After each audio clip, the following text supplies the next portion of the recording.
বলেছিল যে আমি একদিন আমার 6টি ফুল আর লক্ষ লক্ষ প্রজাপতিদের ছেড়ে চলে যাব।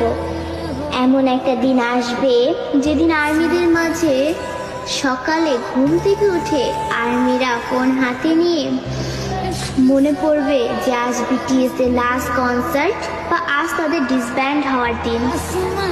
আর্মিরা আমাদের 7 রাজাকে হারাবো।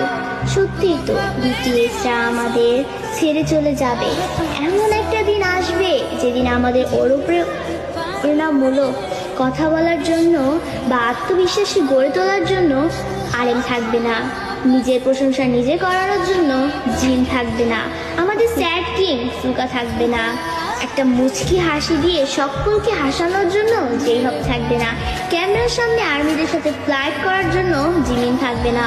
হয়তো এমন একটা দিন আসবে যেদিন আর্মিদের পাগলামো করে হাসানোর জন্য তেইয়াং থাকবে না।